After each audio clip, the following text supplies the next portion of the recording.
Good morning, everybody. Welcome to Brookline Interactive's group program, The Safety Net, usually dedicated to domestic violence and issues related thereto. I'm Susan Howard, a local attorney in Brookline with a practice focusing on domestic violence, and today is a really special program. One of the original hosts of The Safety Net many years ago, I don't know how many, was Stephen Bressler, Brookline resident. Stephen took a little break from hosting The Safety Net, but he's back with us today, and he has agreed to co-host the show in coming shows. We will probably alternate shows. At some point, we will probably co-host together. But welcome, Stephen. We are thrilled to see you and to have you back. Thank you so much, Susan. And I'm thrilled to be with you again and Corbin. Let's go for it. Let's do this. Okay, Stephen, I could go through your bio, but I think it would take up 3 shows. So why don't you tell us a little bit about yourself and how you became involved in the Safety Net? Sure. I was the director of the Human Relations Youth Resources Commission for many years, and I retired in 2013. Back in 1995, the Domestic Violence Roundtable in Brookline was created. It was a project of the district attorneys of Massachusetts. And of course, we worked with the Norfolk district attorney.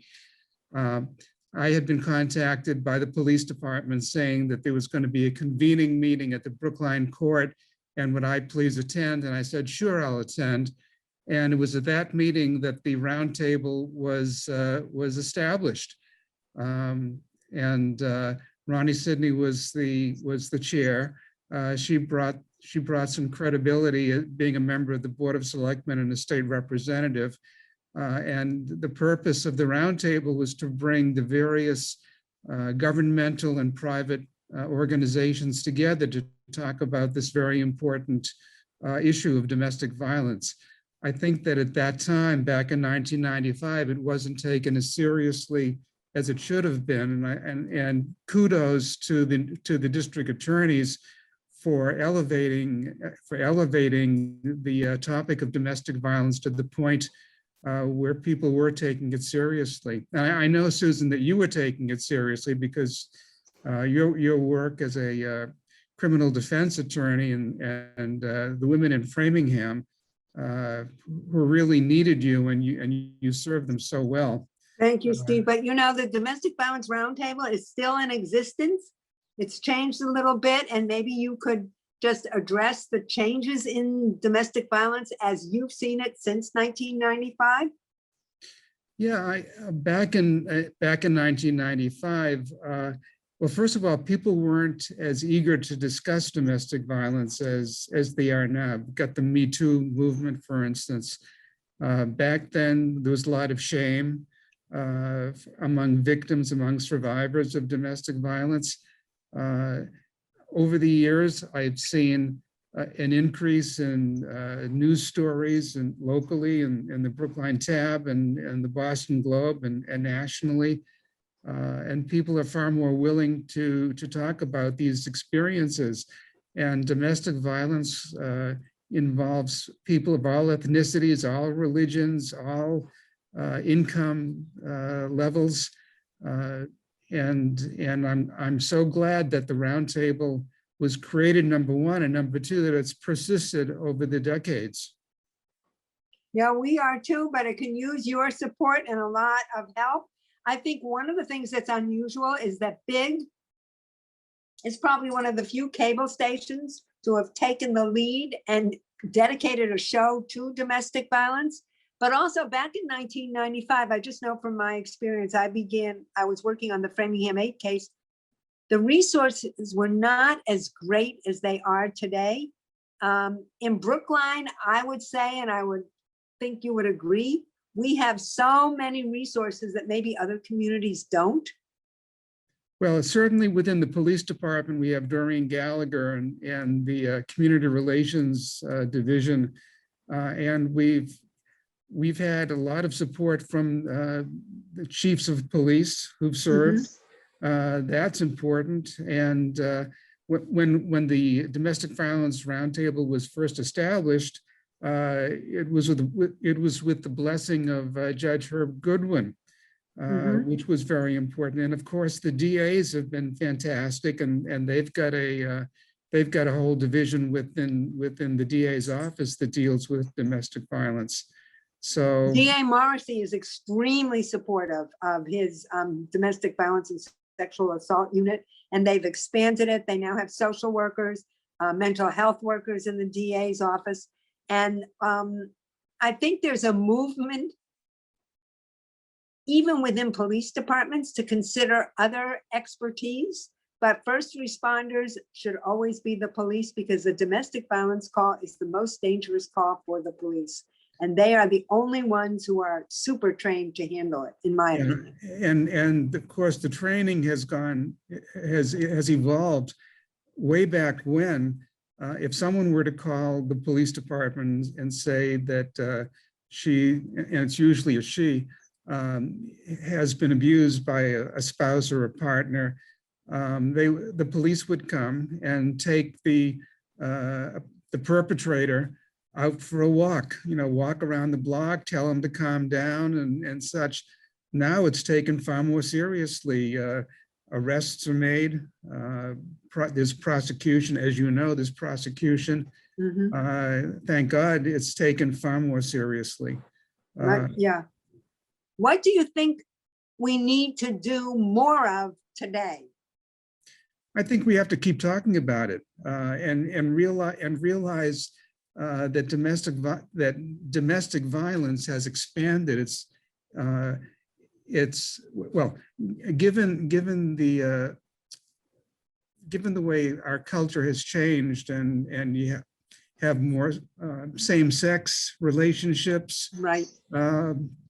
Non-binary. I mean, you've got the pandemic where people have been together probably more than they would care to be for a lengthy period of time, and what might be a minor interaction, disagreement among partners can turn into something violent. And it's not just partners. I mean, you've got parents abusing children and children abusing parents, and it can be young children, it can be adult children of the elderly.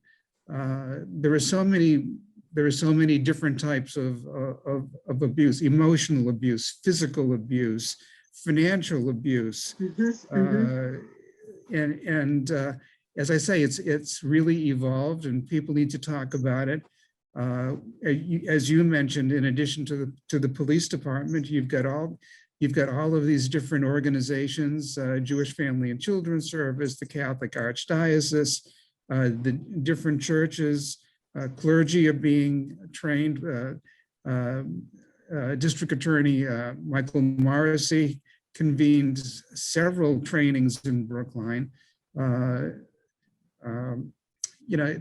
There is so much, as you pointed out, there are so many different resources that we can draw upon now that weren't even in existence back when the roundtable started. Also at the state level. I'm just happy that we have all of these resources, so that you're not just relying on the police. And here in Brookline, we have Brookline Mental Health, we have the Senior Center, we have social workers, a lot of social workers, psychologists, psychiatrists, folks who have over the years been trained on how to deal with domestic violence. And I'm glad that the roundtable has also expanded dealing with youth at risk and also hostile workplaces. Hostile workplaces, this is a very important issue that frequently people just don't understand. Relationships between bosses and subordinates. So I do that kind of law at the Mass Commission Against Discrimination. But we have many more resources than we had certainly in 1995. But I'm not sure that we have enough resources to help the perpetrators. I haven't seen a broadening of resources available to batterers to maybe, if they're so inclined, sort of contain whatever it is that causes them to be batterers. I don't know what. Yeah, I mean, I recollect you've spoken about this as a major concern of yours. And the controversy is, can people who are batterers, can people who abuse their partners, can they actually change? What's your take on that? I mean, You know, what have Stephen, you to be a seen? defense attorney, I have to believe that violence, I have to believe this. I don't know if there's any factual or research to back this up, but my belief is that violence is learned, and if it's learned, it can be unlearned. That's number one. But I also recognize that we behave, how should I say this? We behave the way we were treated. If you come from a violent home, I think you're more inclined to resort to violence to solve problems than if you don't. Mhm. So my feeling as a defense attorney is, if I have a batterer and they're sent to, they're placed on probation and they're sent to a batterer's anger or some sort of a program, one, it costs a lot of money that most of them don't have. And two, one of the requirements of these programs is, if you do not admit that you're a batterer, you are in violation of your probation. You go back into court, you have a hearing, and the likelihood of you being sent to jail is quite great. I have a problem with that because most of my defendants are never, rightfully or wrongfully, never going to admit that they're batterers. But given that, I think they can still be trained to stop. If they feel that inclination, leave the scene. I mean, I think we can still work with them. I don't think jail is an answer. For some it is, because they're really, really violent. But for others, it just causes retaliation. They get angrier in jail.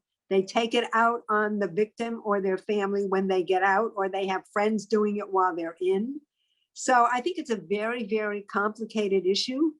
And I think we need to look with new eyes as to how we can help the batterers stop. That's my Yeah. new thing. Just stop it. I know that a few years ago, one of the concerns was, are judges being trained? Huh. Yeah. That was one of my Are judges dealing with this subject as seriously? Judges, clerks of court? I think we're lucky in Brookline, the Judge Mary White and all of the judges have. But I think what we've seen, or what I'm hearing during COVID, is it's not given the priority that it used to be. The judges just push the cases along. And that may be because of COVID, or because of the, we're doing things over the phone. Excuse me, we're doing things through Zoom and other platforms. It's just harder. I, for one, am reluctant to do a restraining order case over the phone or over Zoom, because one, I had an experience where I had my client, I had the interpreter, I had a witness. The lines got switched. I ended up before a different judge who had no idea what I was talking about. And by the time I got back to the judge I was supposed to be in front of, the judge was furious. My client was upset. The translator, it was just a nightmare. So I think it's fraught with liability. I understand that it is working. And I will say one thing, the judges have worked very, very hard to make it work. One of the problems, at least in Norfolk County, is that our courthouses are so old. For instance, Norfolk Superior, I think, was built in 1860 or 1870. I don't know if you've ever been there, Steve, but I'm a size 1. Nobody else can fit in the elevator with me. And it's so tiny. Some of the windows don't open. I'm not sure all the rooms are air conditioned. So we have some serious problems right now with court, in-person court, even though most of us are vaccinated. But I don't think the judges are. I think they're so preoccupied with COVID and how to make things work. I think they're just pushing. They have to move the docket. That's their goal. How many cases a day?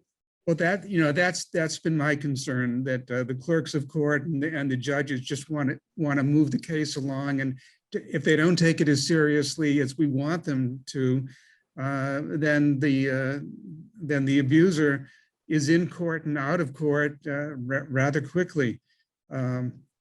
I'm just glad that the district attorney I think Mike Morrissey is fantastic. I think that the fact that district attorneys take it seriously, and as we have in Norfolk County, have whole divisions that focus on domestic violence, and encourage the police departments and provide the training that's necessary, is Right. extremely important. And also what I've seen is that dating violence is being discussed more and more. Excuse me, having discussions within the high school, talking about what girls, and again, we're talking mostly about young women, experience in the dating process, so with boyfriends who take advantage of them, exploit them, force them to do things perhaps that they don't really want to do, and telling these young women, you don't have to do this and you don't have to do that, and have self-respect, and the boys need to be taught also how to respect their girlfriends, and that no is no. Exactly. And during COVID, the isolation of all of us, not just those involved in abusive situations, but non-abusive situations, at least we all experienced some sort of isolation because we couldn't go out. We really couldn't do anything except go to the store and buy a tomato and run home. But I think that also affected those in abusive situations. They didn't reach out as much.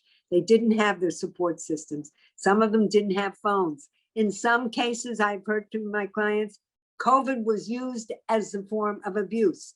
If you don't do this, I'll cough on your mother. If you don't do this, I'll cough on the children. Domestic violence is now beginning to be seen as family violence, not just on the victim, because the children are affected, pets are affected. And it's also seen as a social justice issue, which I think is huge progress. Because when I started, nobody even knew what domestic violence meant. I didn't even know until I heard the term in the Boston Municipal Court. But going forward, Stephen, as co-host of this show, what issues would you like to address? I think that it's important for people to understand that domestic violence affects everyone, whether you're a doctor or a clergy person, a big business person, because I think that there are stereotypes that domestic violence is only among lower income or those people, but it's everyone. I mean, during the course of the decades where the Domestic Violence Roundtable has taken place, we've heard testimony from let's say, police officers who've talked about being abused. We've heard about doctors at various hospitals who've abused their spouses. And I'm glad the hospitals, by the way, have programs in place, and that if a woman, for instance, goes to see a primary care physician, that physician is supposed to, and sees bruises perhaps on the patient, that doctor is supposed to be asking, how did you get those bruises, and try to get the woman, and again, it's mostly women, to talk about the family, the home life. Stephen, even at my age, my primary care asked me, and I was a little taken aback, are you safe at home? And of course, I'm sort of mouthy, and I said, yeah, why wouldn't I be? I had no connection that he was referring to the domestic violence question. He said, well, we have to ask that. So I thought that was sort of interesting. They do. I mean, I remember once when my wife hurt herself, and I took her to the emergency ward. That was one of the first questions. What Did you happened? do it, right, Steve? Yeah. So, what happened? And I looked at my wife and I said, please answer. I said, say what happened, which she did. because you don't want the physician to jump to, or the nurse to jump to any erroneous conclusions. Exactly. So going forward, do you see the cancel culture movement as affecting your reporting on domestic violence issues at all? I don't see it. I don't see it as reporting on domestic violence issues. I think the cancel culture could possibly have a positive effect. Oh, And what I mean by that is if someone is abusing his spouse, then that person should not receive honors. That person should not be held in high esteem within the community. That person should not be holding high positions in a church or synagogue or temple, which we know happens. Stephen, what happens if that person is a big donor and the victim is totally economically dependent on the big donor in these houses of worship? Yeah, the house of worship is dependent on the big donor to support, especially now with so many people being stressed financially. Right. Those big donors are very important. But we know that there are people who are millionaires who abuse their spouses. I mean, this is the important thing that people need to know, that and the spouses, the women again in particular, although we've heard from in same-sex situations. Trans. Yes, all of it. All of these, there are examples of folks in all of these groups being victimized. Right. But again, for me, one of the important things is for young people, teenagers, people just starting to date, people establishing themselves in relationships, to know what their partner is truly like. I mean, if you hear, for instance, that so-and-so is treating another person badly, rumors start. If those rumors are true, and frequently they are, I would say be careful who you're hooking up with. This show is seen around the country. It's not just seen in Brookline. And I remember being at a budget hearing, and the police had told me, Bill Riley and Doreen Gallagher, that earlier in the day they'd gotten 2 phone calls from parents in other parts of the country who had seen our show on dating violence intervention, and how the show had helped them save their daughters' lives. Wow. And we know that beatings can take place and shootings can take place. This show, The Safety Net, is a real public service, and I'm so glad to be part of it again, and I'm so glad that you've carried on. Well, I didn't carry on. I filled in for you, and I am thrilled that you're back. And we look forward to maybe you doing the next show. We will talk offline. Stephen Bressler, thank you so much for your years of dedication to informing the public, and particularly the community in Brookline, about domestic violence, dating violence, sexual assault. And we're thrilled that you're back, and we will see you soon. That's it for the Safety Net. And until the next show, bye. Bye-bye.